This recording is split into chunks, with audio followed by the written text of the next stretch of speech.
Welcome, everybody. My name is Karina. I'm Brazilian, but I'm talking from Italy.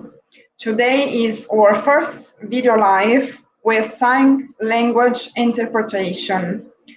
I have a white skin, I have a wave and light brown hair. I'm using glasses and a green t-shirt. Behind me, there is a wooden bookcase with some books, candles, and objects bought on some trips abroad. Natalia Lopez is one of our sign language interpreters. She is wearing a black dress, she's white, and she has a ponytail. There is a white wall behind her. Katie Abi Akel is one of the other sign language interpreters. She's wearing a blue t-shirt, and she has a ponytail, and she also has a white wall behind her. We would like to thank you for your participation and express our joy for such a special moment of studying, sharing experiences, and learning about Spiritist education. This event has been organized by the Children, Youth and Family area of the International Spiritist Council, aiming to strengthen the union and unification of the Spiritist movement for the sake of heart's regeneration and the construction of a new world. The ISC Children, Youth and Family area, affectionately called CYFAISC, is responsible for promoting the study, practice, and dissemination of Spiritism among children, youth, and families. The CYFAISC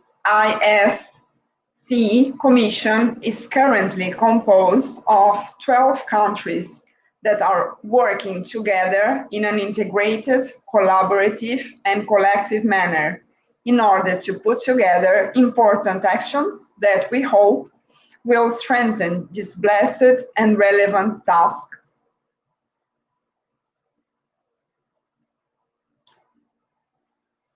Now Tati is going to talk to us. You are on mute.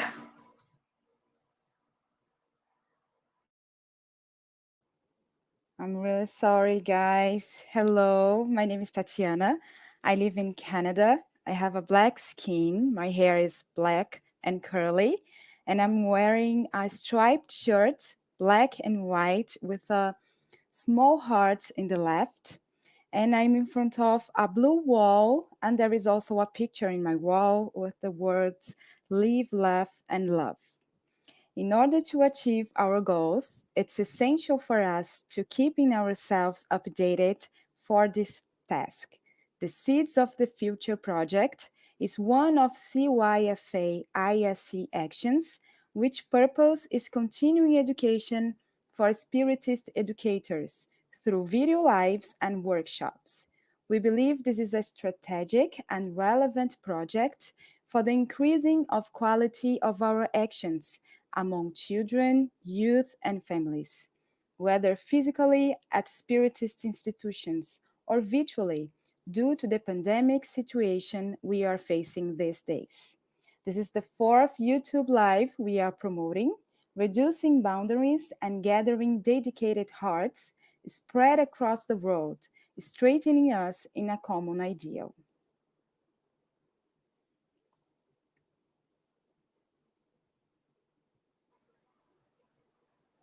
Chris, you are on mute. We cannot hear you. Yeah, everybody can hear me? Yeah. Great. So, welcome, my dear friends.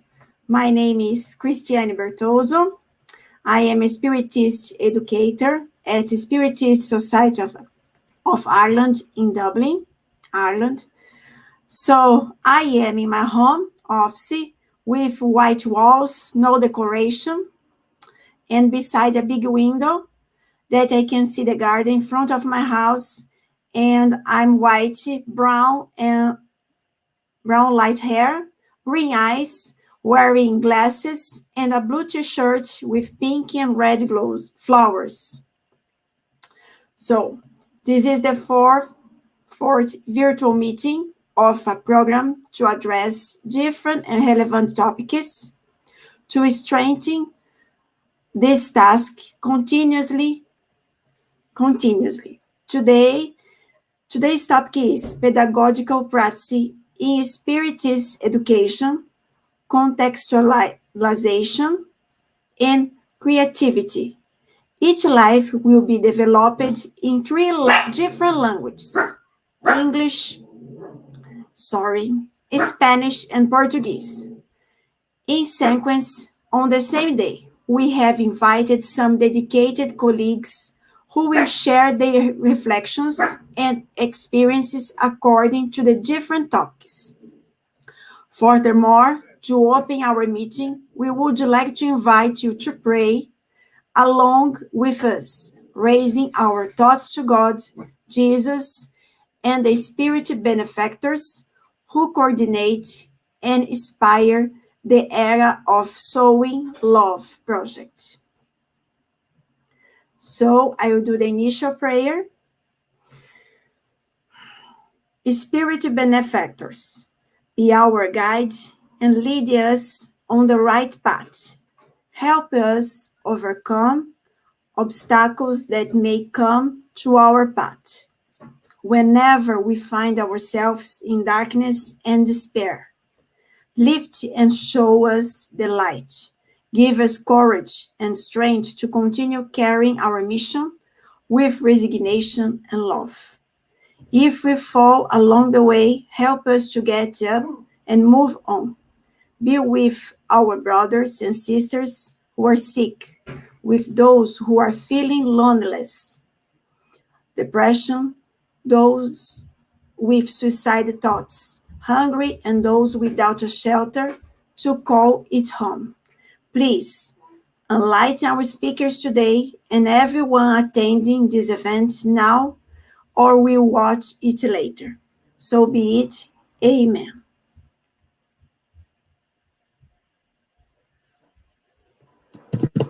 Thank you, Chris. And today we are happy to welcome Karine Porpino Viana. Karine Porpino Viana. She is PhD in developmental psychology, postdoctoral researcher in child development, coordinator of the Spiritist Education for Children at GEEAK North, Oslo, Norway. And she's also mother of Leah, 66-year-old girl. Karine has a white skin, brown long hair with blonde highlights. She's wearing a red blazer and she's in her office. So there is a bookcase behind her full of books.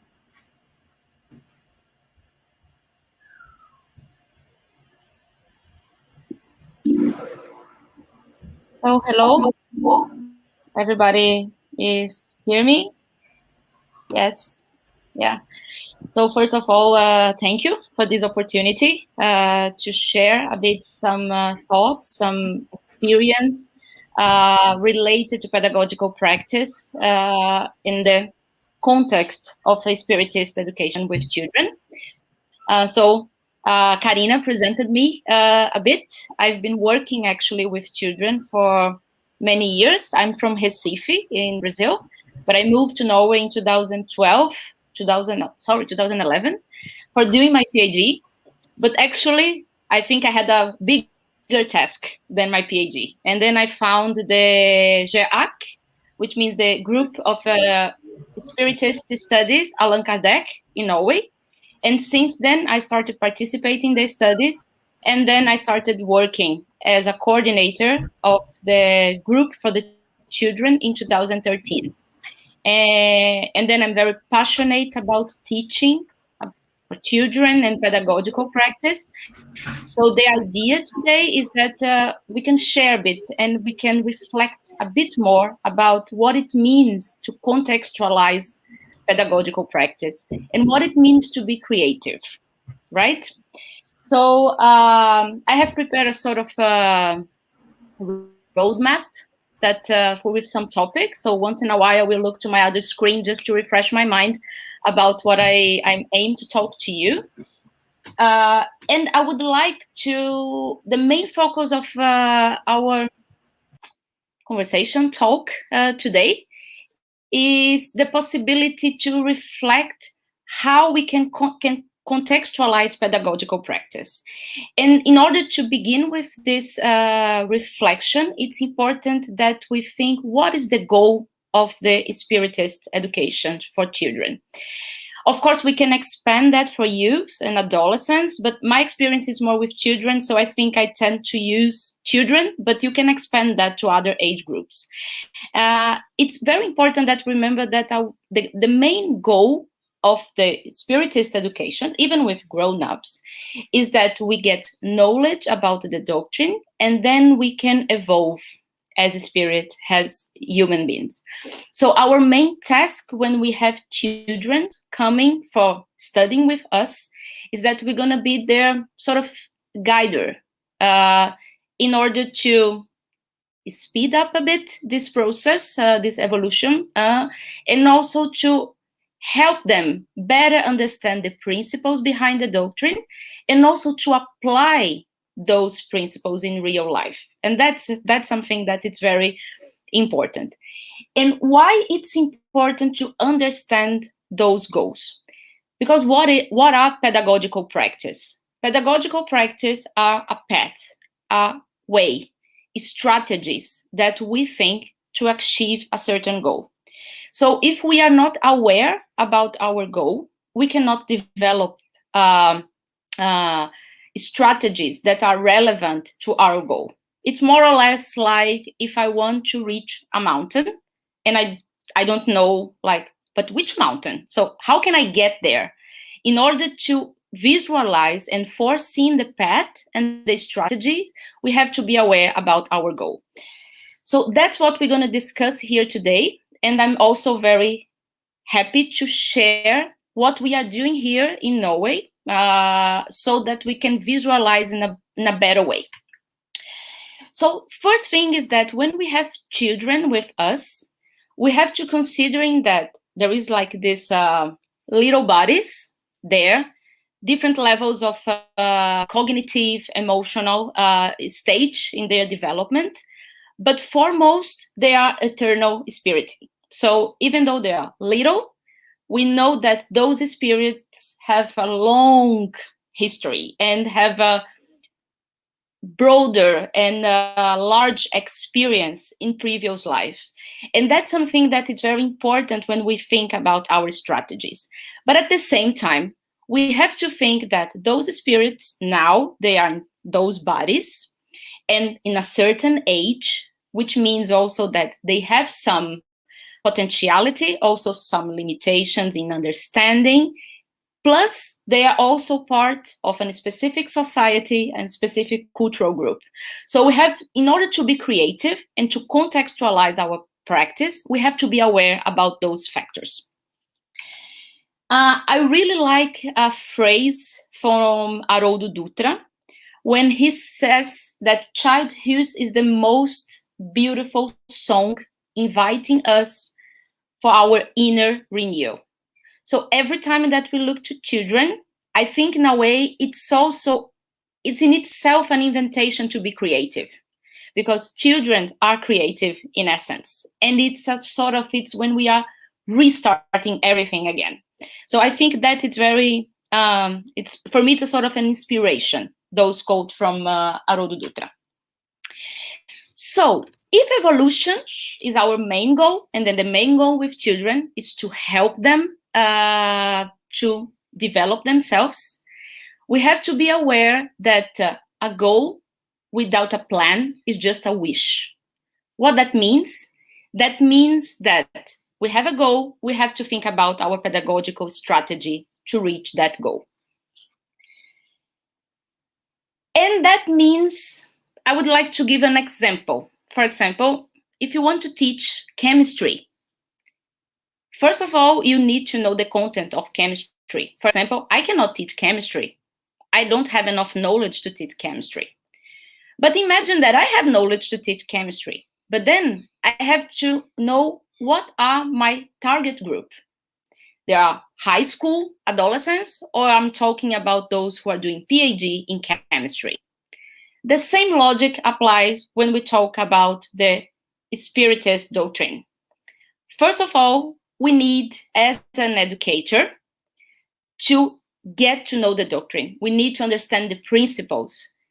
Plus, we have to understand with whom I'm talking to. I'm talking to children, I'm talking to adolescents, I'm talking to grown-ups, because that will help me to be creative.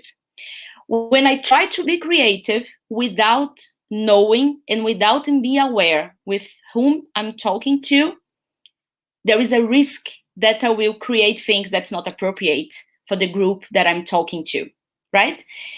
So what is very important here, what I try to highlight here, is that sometimes when we talk about creatives, that, okay, let's put music, let's put, that's very important, but why I'm doing that?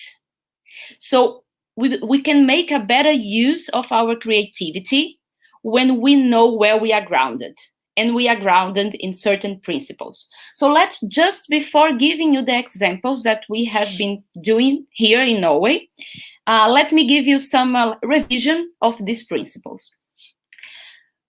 So the main principle is, who is the guider? Who is the guider in our pedagogical practice? So if our mission, our goal is the guider. So our goal is to guide children in their spiritual evolution. And we do that based on Kardec, and we have Jesus as the main role model. So that it's our main guider, because that helps me to think that I will be creative, but these are my guiders. So my creativity will develop based on these guiders. The second principle is, who is the educator? So us, and I can imagine many of you who are listening to me right now. The educator needs, first, theoretical knowledge. We have to study in order to teach something. As I said before, I cannot teach chemistry because I don't know chemistry. It's also very important that we study the basic work of Kardec, and nowadays we also have a large literature on children in relation to the Spiritist education. So that's very important. And I would also highlight that self-knowledge is important, also to be creative in our pedagogical practice. Why? We don't need to be psychologist or pedagogue, like professionally, but it's important that we get in contact with ourselves. How I feel when I work with children. I'm interested in children, because that is the affective component of teaching. If we don't feel like, I don't think I'm very sensible for children, so maybe I can help in my group in another way. So that is very important. And the third principle is, who is the learner? In that case here, we are talking about children, right? Because again, let's be creative. But let's be creative, and then, oh, but theater, it's very interesting. Yeah, and then I'm doing theater with 12 years old. Depends on the theater, might not be that interested. So it's very important that we use creativity when we know who are the learner. And the learner, it's an active learner. Children, even if they are babies, 1 year old, they are active. Plus, they are eternal spiritual. So then they bring a lot of knowledge, intuition, temperament, tendencies to our group. So it's really important when I try to create more interesting pedagogical practice that I look to the learners, that I listen to their needs, their motivations, and that means also age group, but it also means that specific group. in that specific context. Sometimes we have an amazing idea, very creative idea, and then when we apply, didn't work with that group. Sometimes it's not that it was a bad idea. Maybe in that group, it was not very good. So in order to develop our creativity, we have to be very attentive to the immediate result when we apply a sort of new strategy or new activity. Try to observe like facial expression. Oh, they look enthusiastic when I do this. Oh, that was very boring.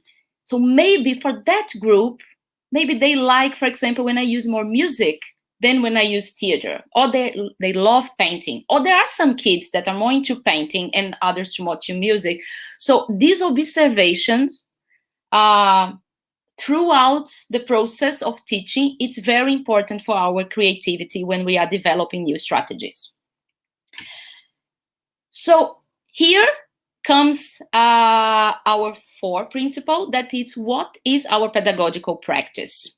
So in our pedagogical practice, it's important that the teacher, it's not teacher-centered orientation, is the learner orientation. And that in psychology came first like with Piaget, with Vygotsky, but Kardec as a pedagogue and also influenced and in line with Pestalozzi, they developed this idea, and I will read now what Kardec said.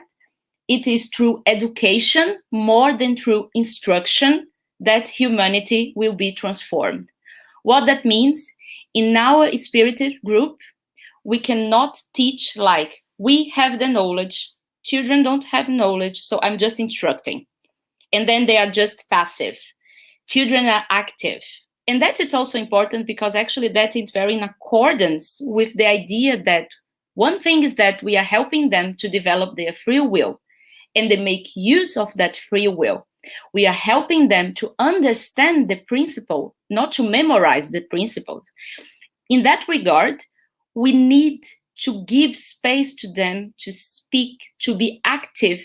Otherwise, we are just instructing them, and that will be meaningless. And the idea is that maybe when they are very young, they go there because maybe the parents are getting them there.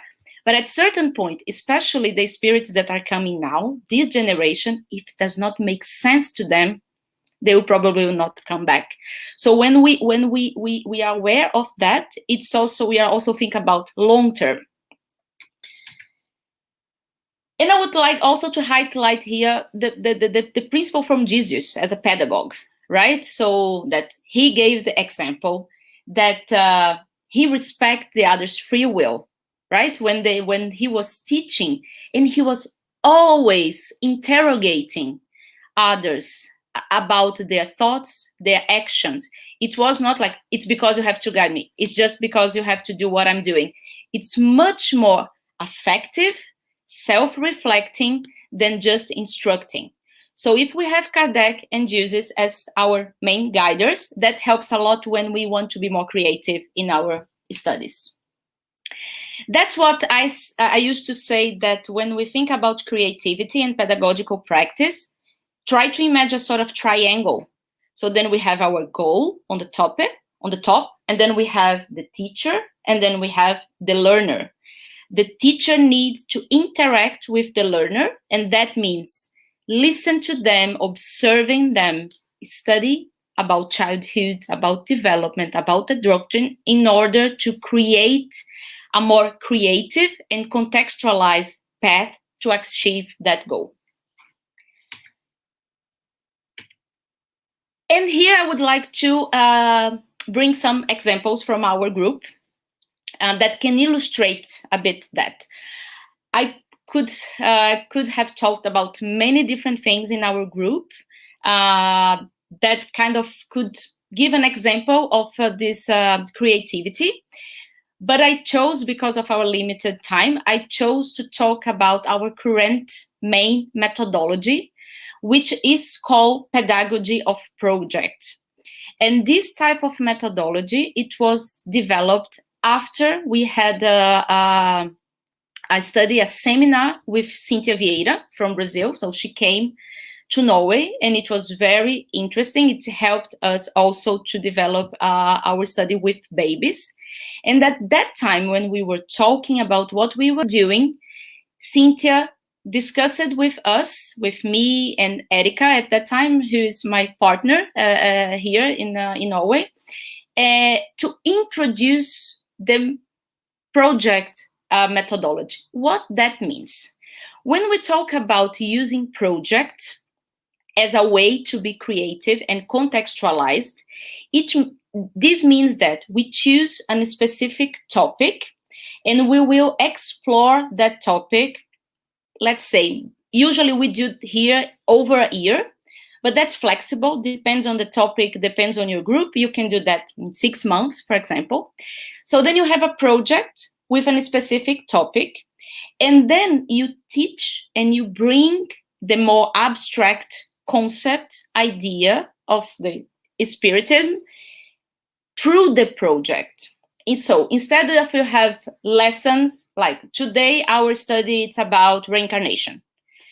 Reincarnation will be studied as part of a project which has a specific topic and a specific aim. How to choose a topic?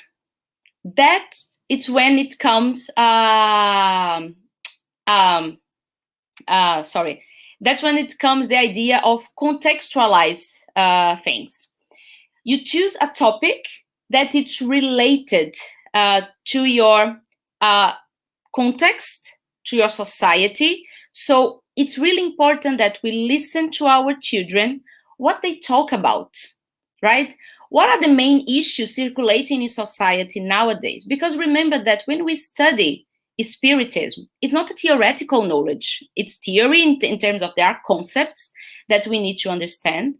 But the most important thing is that we applied, that those principles and those knowledge, they become actions. So for children, it's very important that they see the actions and they see the concept embedded in that action.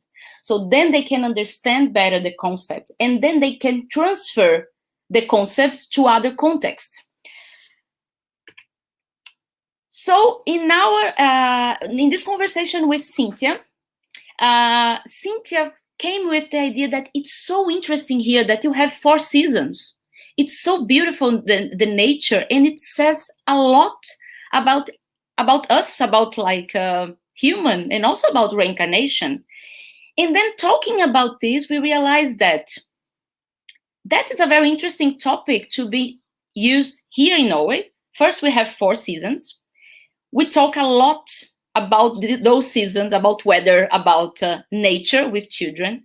Those are topics well covered in school, kindergarten.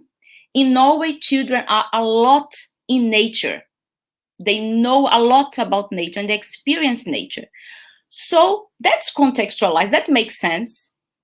Maybe 4 seasons in Brazil would be hard, for example, to apply, because it would still be very theoretical. At least we're talking about Recife, for example. Let's talk about autumn. There is no leaves falling. So it's still a bit abstract for them. But here, as part of this context, we transform this in a project. And this project, the name is 4 Seasons. It's always good to be reborn. So that's the name of the project. The project run throughout the year. And then we explore different concepts of the doctrine, the Spiritism, throughout the seasons. How we do that? So then, again, remember the triangle that we said. We have a goal, right? So then now we have to link what in the fall season has to do with the concept. So then in the fall season, for example, we explore a bit like the leaves are falling. So then we talk about the reincarnation. We talk about vital fluid. We talk about spiritual body, physical body. We talk about perispirit.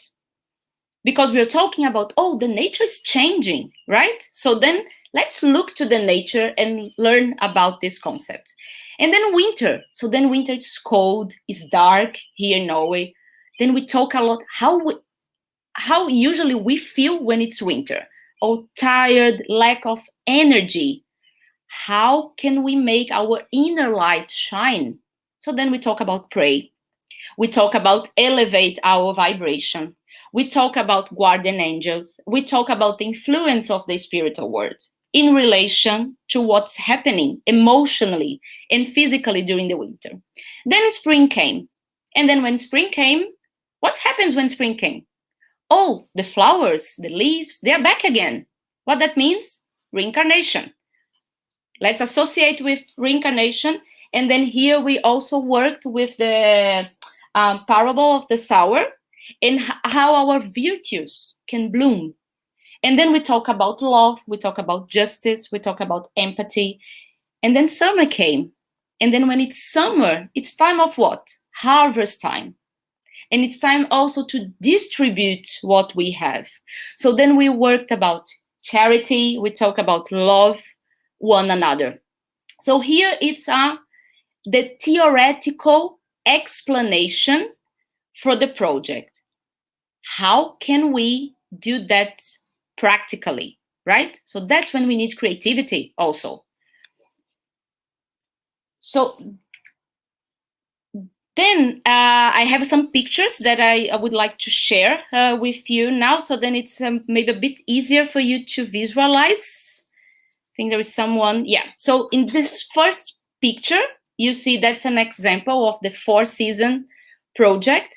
We created a tree of life. So that is in our like physical space here in Norway. And then you see the trees, and the tree change according to the season. So the first one is the fall, the second one winter, spring, and summer. And then kids, for example, during the fall, they were collecting the leaves, the yellow leaves. They were placing there. Then we pretended they snow with some cotton. And then the flowers in the spring. And if you see in the summer, they have an envelope. Remember that we talk about charity. So they sent letters to Africa at that time. So that's a bit an illustration. Another illustration, I think we can go to the other picture now. That when we talk about spring and then we talk about reincarnation. So then we had, you see, it's a cardboard, and then we created a door, and then children could experience physically going through that door. And it was very interesting experience because they were kind of waiting behind the door.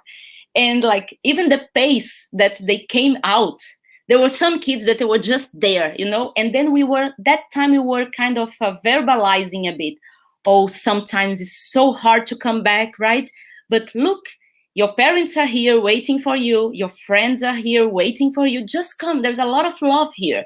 And then they are experiencing the reincarnation with their body. Not only like reincarnation, it's when the spirit comes back to a new body. And you can see that here they are babies. They are very, very young children. We can see another picture now. And here is the example also about the physical and the spiritual body. So when we talk in the fall, for example, about disincarnation and then the vital fluid, you can see in one of the photos that there is a light, you know. So we use that light to represent the spirit. And then we had a sort of a body in a plastic, which was representing the spiritual body. And then a body in a paper, which is a bit harder, so to represent the physical body. So then we could kind of demonstrate that this body, it's what happened when we disincarnate, when we go back to the spiritual world, but then we still have our spiritual body, and then we still have our light, which is our spirit. So this body gives some shape to and then we talk also about perispirit. And then here you can see also photos about seeing the avocado. And it's a way also to think about the body and what it's in. And they exploring a bit the physical body, right? Maybe we can go to the last picture. And here, actually, it's an example of another project. Because it was our first project. And remember what I said, how it's important to see how children react when we apply a certain methodology. And for us, it was a huge change when we started using projects, because we could really see that for them it made much more sense. They could really apply, they could see in a better way the concepts that we were trying to talk about. And then here are our oldest group. And then in this new project, which is a self-knowledge and self-awareness project, they are developing a sort of biography. When they have self-portrait, they also investigated about their family tree. So they came with a different, their family tree. And here we explore a bit the origin of the body, but also the origin of the spirit. And again, how to contextualize this in relation to the age. Here we are talking about school-age children. They write, they read. So then we start using this sort of resource, right? So for example, for them, if we talk about reincarnation, let's cross this door. Potentially, I don't think that will be interesting for them, you know? But when I said, like, you're gonna have your own book and you be the protagonist of your book, who are you? So we wanted them at that stage to go to a more abstracted knowledge about their lives. And then you can see in the second picture that we started with the body. So knowing about the body, the sensations, the emotions, and then we really explore like smelling, listen to, and then we went more to the sense in terms of intuition, meditation, pray. So then we had a sort of relaxation activity just to feel the body. And so, but how is that related to Spiritism? All the time we were going back to the concepts. Knowing about yourself, it's important to know my potentialities and also my limitations, what I need to transform, what I need to develop more, right? Plus, we have a specific model in our project about knowing about our own emotions. How important it is for us as an eternal spirit to understand our emotions, understand how better I can regulate, for example, my anger, right? And then how can I transform this in also gratitude and other emotions? So the self-knowledge and self-awareness project, it's totally related to the concepts that are in the Spiritist doctrine. Plus, what is important is that in this group, in this specific group, they were younger when we first applied the project, the 4 season. So they had been a project, and then now this is actually their 3rd project. So it's very interesting to know that we are repeating the concepts. Well, of course, like reincarnation will come again, virtues will come again, but will come in a different context. So then when we are changing projects, we are also teaching them that, you see, that's not only theoretical. You can relate reincarnation here. We can see also here when we talk about self-knowledge. And of course, the strategies that we are using, it's also different because they are in a different age group. So just for you to have an idea, now we have 3 groups. We have one group with babies, one group that we call Kids 1, and the other one Kids 2. Usually the babies and the Kids 1, they have the same project. So now they have the project about the 4 seasons. But before, they had a project called the self, the other, and the world, a caring relationship. So they were in a phase where they were developing their identity. So then we explore a bit who I am. But for example, of course, they could not write a book about themselves. But then we use different strategy. What is my body? How can I feel with my body and feel with my emotions? And then the world, nature. So every time that we are using this project, another activity that makes sense, especially in the Norwegian context, is that going outdoors. Kids here in school, they go a lot to nature, to museums. So when they see that, oh, when I go to the Spiritist education, I also go to nature. I also go to museum because it's there, like this doctrine, it's part of my life. It's not something that I just come here and then I'm between these four walls and everything, it's very theoretical. And again, of course, we have to adapt this in accordance with the reality. What makes sense in that culture for those children? What are the links here between this, what we are studying here, and, for example, what they see at school, you know? So then they can start seeing this link. That's very important. But again, in order to be creative and develop this strategy, we need to be very aware about what is our goal. And before I'm moving towards the end of my talk, but then I would like to just bring another challenge that demanded us to be creative and also to contextualize, which was the COVID situation, right? So then we had all these projects. So let's meet up there in our group and then go out, and then suddenly, no, everybody's indoors. And then we had 3 groups, almost 20 children. What we did in 2020, when we thought those period at home would be a very short period, we decided to just keep the group together. So we are meeting every second week, as we do here, with music, all children together, all age.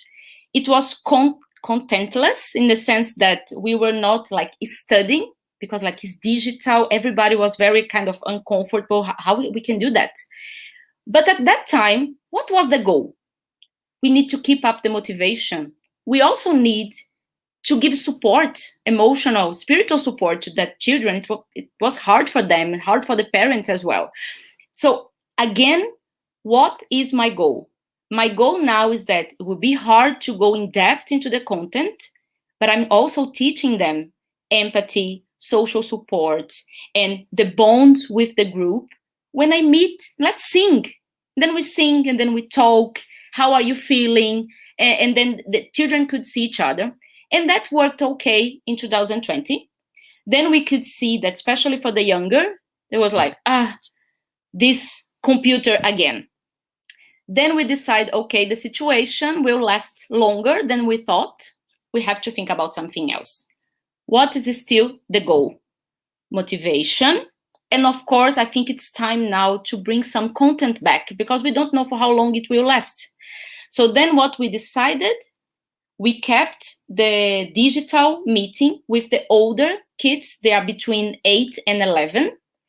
And then with the babies and the other group around 4 till 7, we decided to do the group with the parents. They are mainly mothers. And then we would give the content to the parents with some activities, practical activities that they can do at home. So in a way, we were also kind of preparing those parents to talk more about the principles and the spiritism at home. So for example, we advise that you can have the tree of life in your home, and then you change the tree throughout the seasons. Or when it's spring now, go out, talk about this, talk about reincarnation, and then we talk with the parents about the content, and we study with them, went to Kardec, and then gave some practical activities that they could do with their kids at home.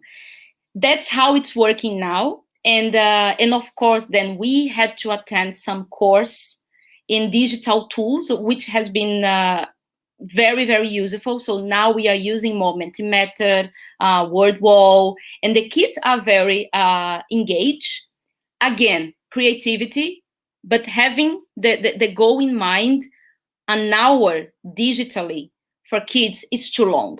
So then we reduce 30 minutes, right? So I'm giving this example to show that all this creative process, what are the strategies now?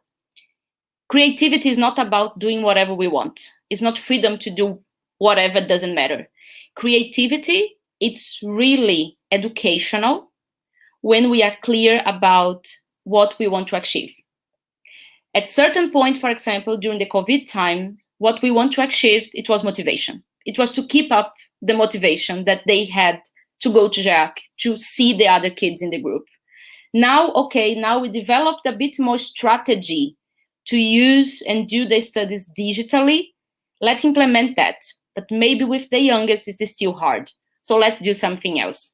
So it's important that we always remind ourselves what are our goals. So in order to wrap up this talk, as I said, creative is not about doing everything. You know, we need the knowledge about Spiritism. We need the knowledge about childhood. We also need knowledge about ourselves, right? And this knowledge is also important to recruit other educators. The educators, they will help in a different way. Sometimes we can have, for example, very good ideas, but we are not very good with our hands to do things artistically, you know? Maybe there's someone else in the group that's very good to do that. So we have the planner, we have those who make the plan real. Oh, well, then we have someone who plays guitar. So then we can use music. So it's important that we know our potentialities and also our limitations. And remember that flexibility in educational settings, it's only useful when we know where we are on core. Where is our, what is our ground floor? What is our goal? So then I can create. And then I would like to finalize with a quote from Kardec, reminding one of our main guider in this, when he says, "Education, it's my life's work, and all my moments are employed in meditating on this matter. Happy when I find some new way of discover new truths. I will not miss my mission because I think I understand it. Enemy of all quackery, I'm not foolishly proud to believe I fulfilled it with perfection, but at least I have the conviction to fulfill it with conscience." So we are not perfect. Our groups have different realities. Some groups have more resource. Some groups have more physical space. Some groups have more workers. But we can always do something, and we can always be creative with what we have when we know where we want to go. I think that's the main message that I want to share, is that our creativity is bloomed, and also, and especially, when we look to the kids. I think children are our main source of inspiration. They give us many ideas if we listen to them. So if we are studying Spiritism and then we are listening to the kids, it's much easier to develop something new. And the last message is that collaboration is super important for creativity and contextualization. So all this started with a seminar with Cynthia, for example. And now, then we develop new course for digital tools. And that's how, when we share and exchange knowledge, it's when we can be creative in a well-fundamented way. So I would like to thank you. And I think my last message is also that teaching and be creative is also to put our affection in what we do.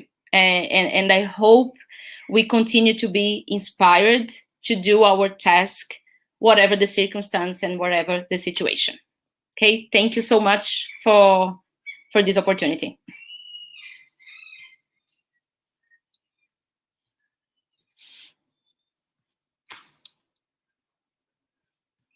Yeah, you are mute, Christian. Sorry. Thank you. So, in the name of the Childhood, Youth and Family Commission, we want to say thank you for your presence, and thank you, Karine, for your talk. Thank you, everybody. And I'd like to say thanks for this opportunity, and I hope that this and the upcoming events will help you develop the Spiritism, Childhood, Youth, and Family in the community and in the country you live in. We will see you next time. Okay. Now, Karina, you go to do the final prayer. You go to do the final prayer. Can I ask Tatiana to do it because I don't have a very good English? Of course, if she can. Oh, sure. Thank you, Karine, for so many reflections. And so let's close our eyes at this moment and let's just be grateful to God for everything that is happening in our lives as humanity, all the opportunities of this period of transition that just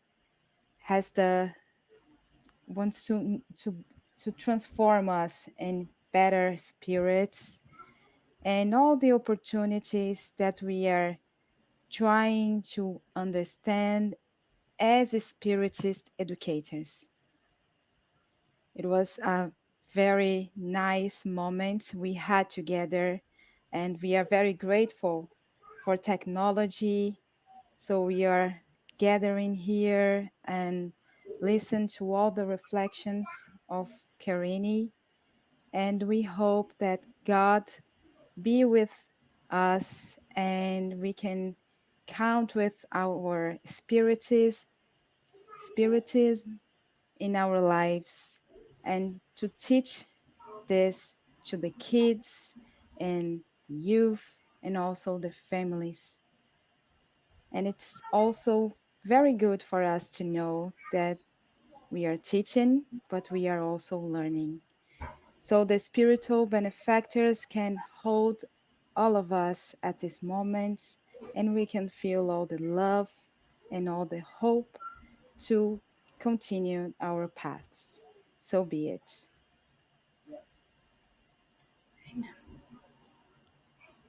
Thank you. Thank you, everybody. Thank you. Thank you. Yeah.